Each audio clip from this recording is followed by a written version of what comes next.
전도서 8장 9절에서 17절 말씀입니다.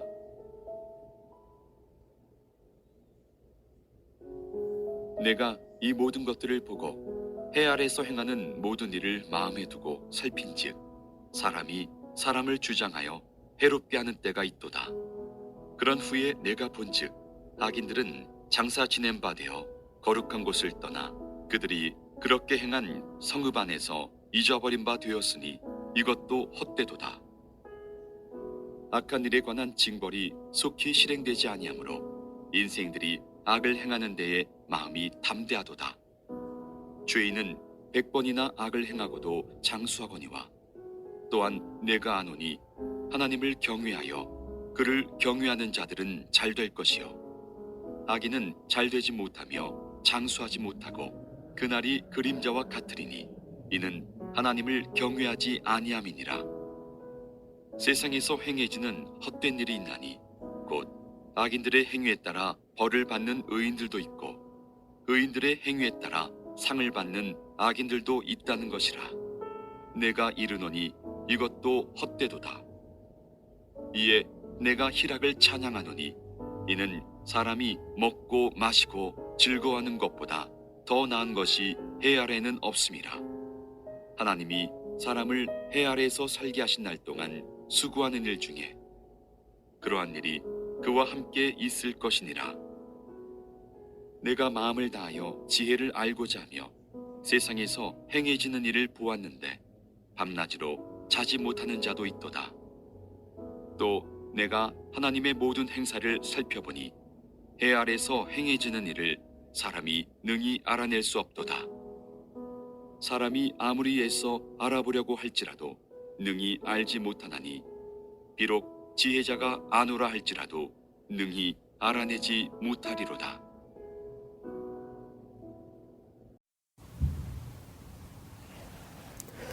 솔로몬이 오늘 말씀을 통해서 전도서 8장 9절에서 17절 말씀이 되겠는데요. 전도서 8장 9절에서 17절 말씀을 통해 가지고 다시 한번 삶이 허무하다라고서 말을 합니다.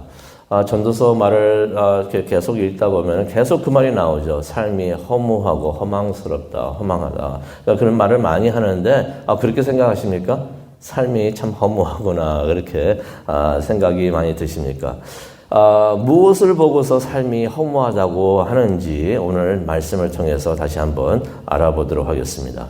무엇이 그렇게 허무한가? 허무하고 허무하다, 헛되다라고서 계속 말을 하고 있는데 무엇이 그렇게 허무한가 보겠는데요. 10절을 보니까 악을 징계하지 못하는 것이 허무하다라는 말을 합니다. 예를 들어가지고요. 10절을 보니까 악한 사람이 성전에 그냥 드나든다고 합니다. 성전은 하나님이 계시는 곳이죠.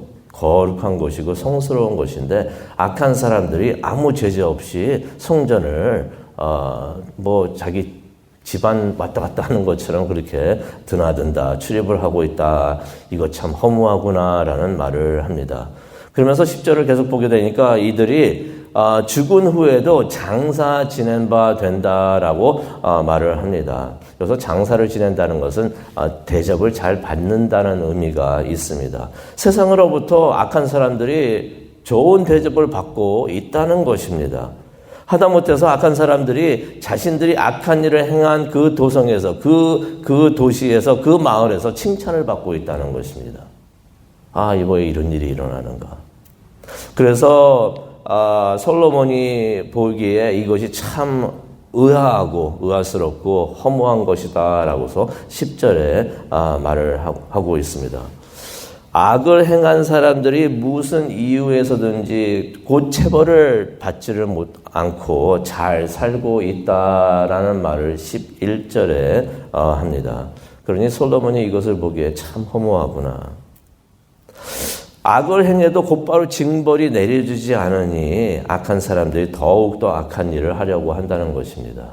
그런 말 가끔 들을 때가 있죠. 저 나쁜 사람들, 저 악한 사람들 왜 하나님이 곧 데려가지 않으시나 하면서 왜 그렇게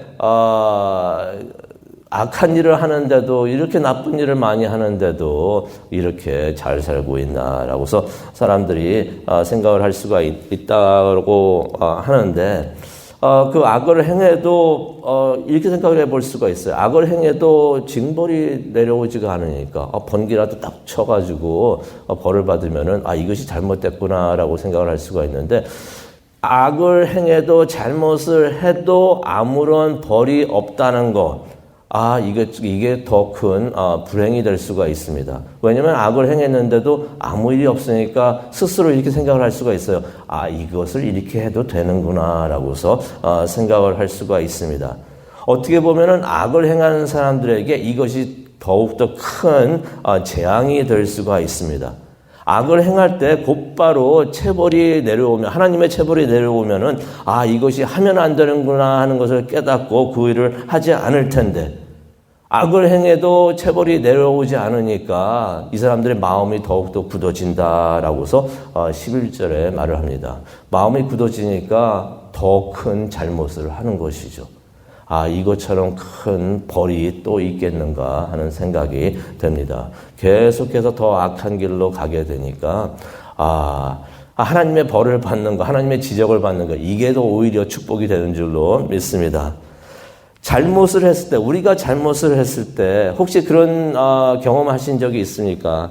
말이나 생각이나 우리가 잘못을 안 할 수가 없죠. 우리가 죄인이기 때문에 천국에 가기 전까지는 우리가 실수를 할 수가 있는데, 그래도 실수를 해도 괜찮다는 얘기가 아니지만은 우리가 그럴 수가 있는데, 그때마다 성령님께서 우리에게 오셔가지고 옆구리를 쭉 찔러주시면서 이거는 좀 잘못하지 않았는가, 하나님께서 그렇게 지적해 주시는 거 깨달은 적이 있으십니까? 이게 축복입니다. 이게 축복이에요.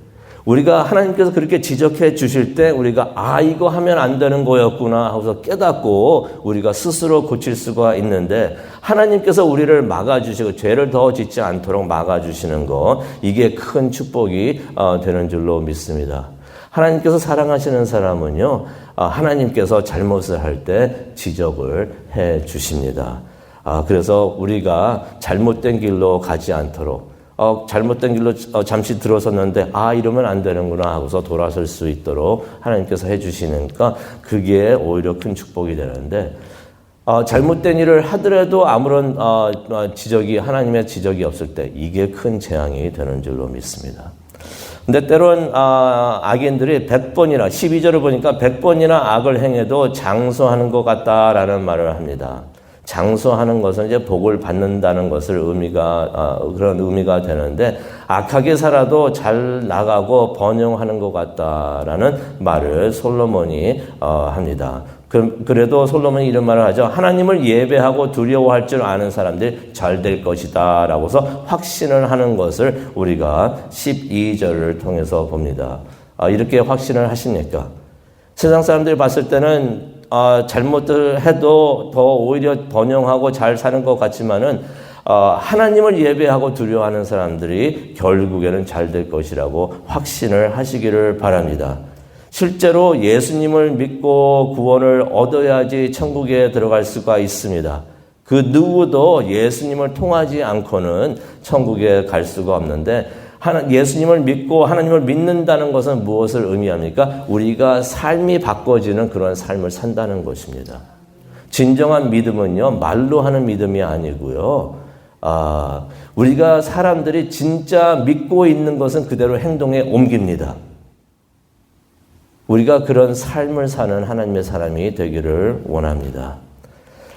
그러면서 이제 13절에 그런 말을 하죠. 이는 하나님을 예배하지 않는 사람들은 결국 복을 받지 못하는 것이다 라고 13절을 통해서 이야기를 하고 있는데요. 복받지 못하는 이유는 간단합니다. 13절에 나오는데요. 하나님을 경외하고 예배하지 않기 때문이다 라고 말을 합니다.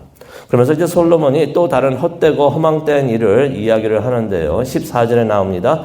악인이 받아야 할 것 같은 재앙들을 의인이 받는다는 것이에요. 그리고 또 의인이 받아야 할 것 같은 좋은 일을 악인이 받는 것이다 라고 말을 합니다. 그러니 우리가 생각을 해보기를 원합니다.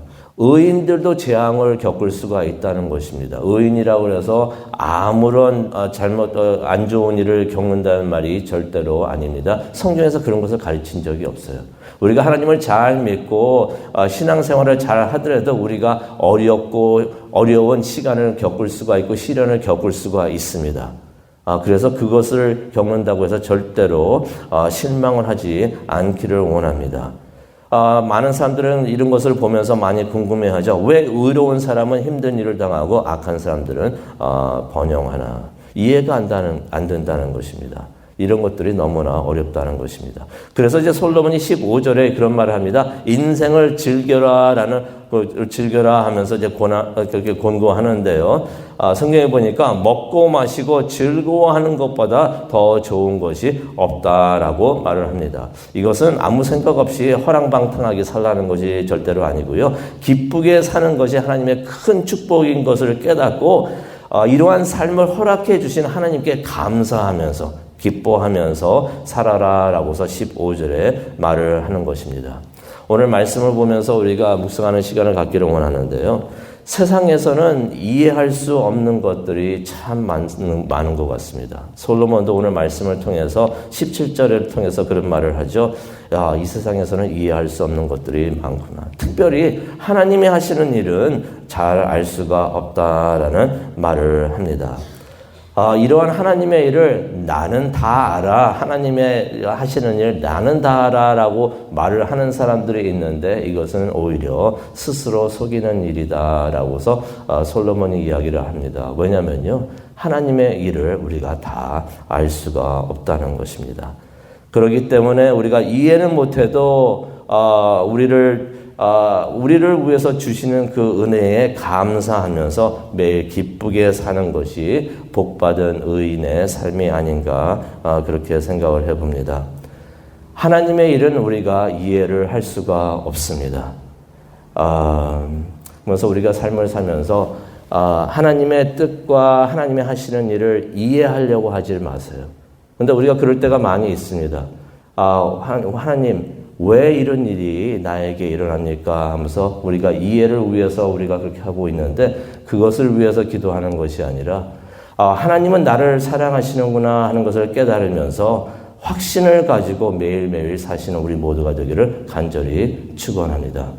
그래서 오늘 사실 때도 이해하려고 하나님 나에게 그러한 understanding, 이해를 주십시오라고 기도하는 게 아니라 하나님 오늘도 확신하면서 하나님의 사랑을 확신하면서 승리하는 내가 될 수 있도록 하나님 인도해 주시옵소서라고 기도하는 우리 모두가 되기를 원합니다. 그것을 위해서 기도하는 이 시간 되기를 원하고 또 하나님께서 인도해 주실 줄로 믿습니다.